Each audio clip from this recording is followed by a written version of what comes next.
Hey everyone, it's Leanne here. Welcome to another video at my YouTube channel. Today I'm going to show you how I created a sea-themed birthday card using Critters of the Sea stamp set from Lawn Fawn.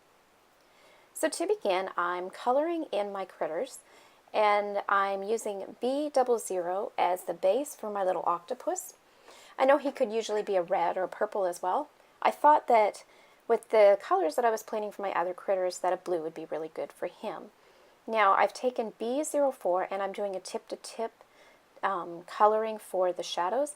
The B04 is a little bit darker, so I didn't want to lay it down directly on the coloring. So I'm just doing a tip-to-tip and blending that color in, creating my shadows, and just blending out, I guess, on this creature.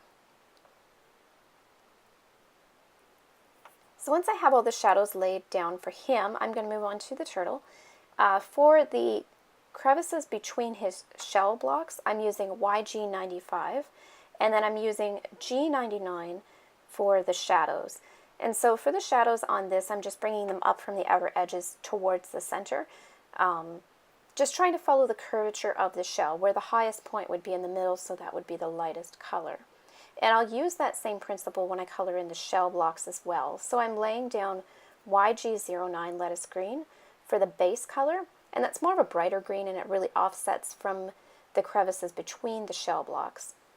And then I'm using YG63 to add in the shadows, and again doing that same blending. So the shadows start at the base or the outer edge of the shell and then work up towards the center point.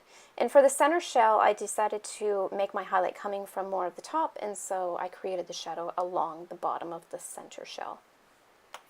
So for the fins, I'm using YG25 as the base color, and then I'm coming in with YG63 to create the shadows, and the shadows are falling anywhere that the fins or the tail or the head come out from behind the shell.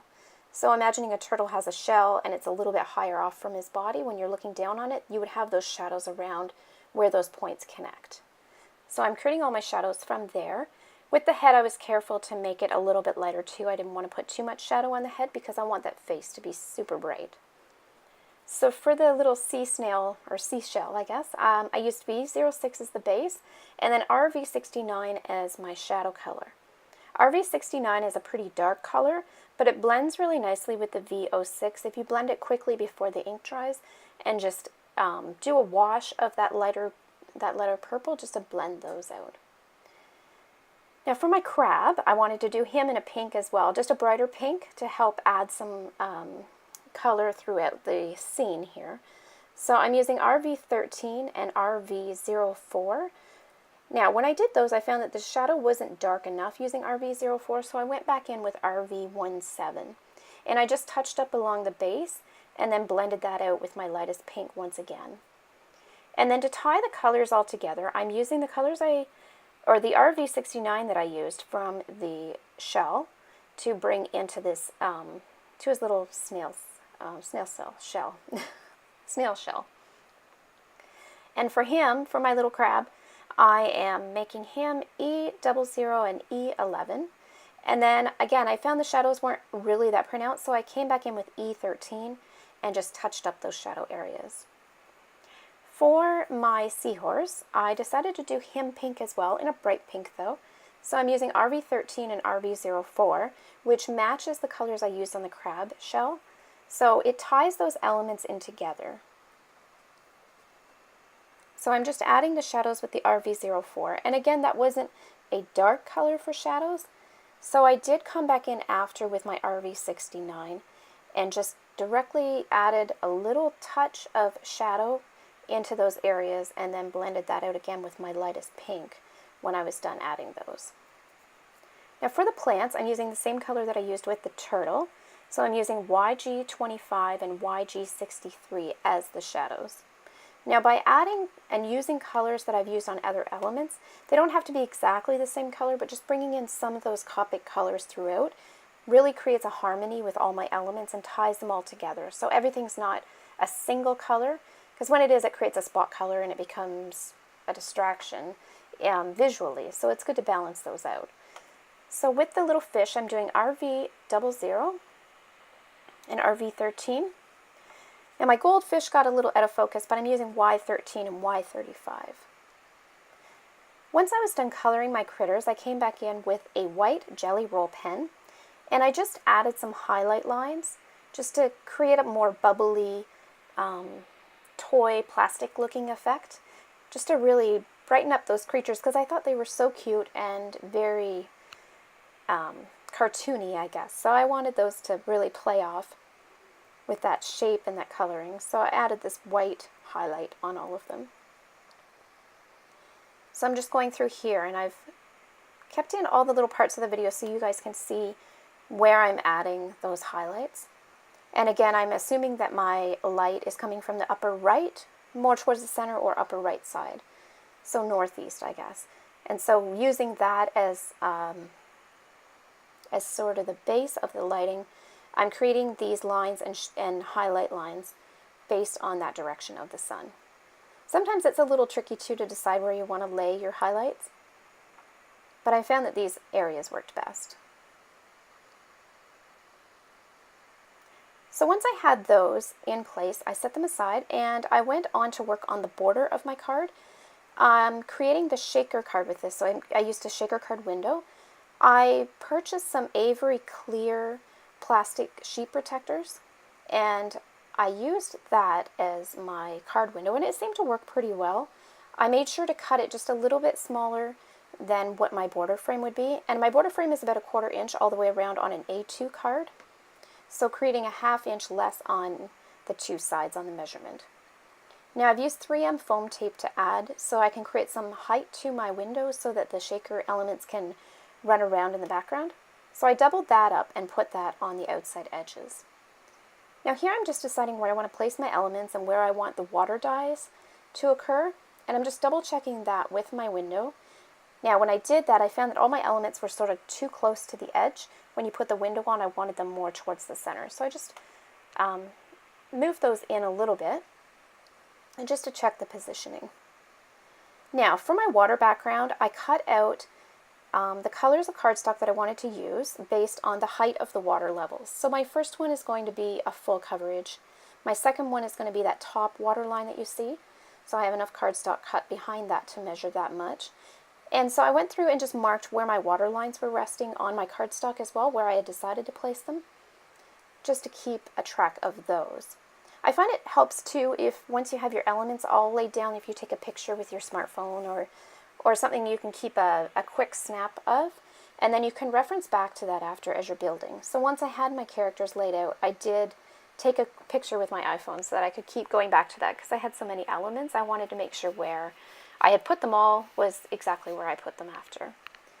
So I realized once I covered my cardstock that I would have my lines covered up. So I created a little cheat sheet here, as you can see, and I just marked where I wanted my water lines to go. So using my tape ruler, I put some tape down on my blue cardstock and then just laid my base over top of that. And I'm just trimming this out with my cutting mat and my metal ruler and my X-Acto knife.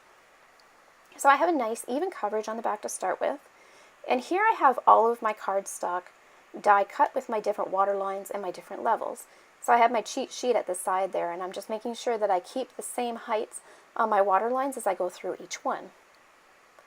So here I have everything in place, and I'm just checking my window one more time, and double check and recheck, just to make sure my elements are where I want them, and they're sort of how they looked in my picture that I took with my phone earlier, where I had laid out everything. So I made sure I had room for my sentiment as well. Now I just want to mention, for the background for the cardstock, I did get that at Michael's, and it's a recollection paper. And then I used a vellum for my top water line.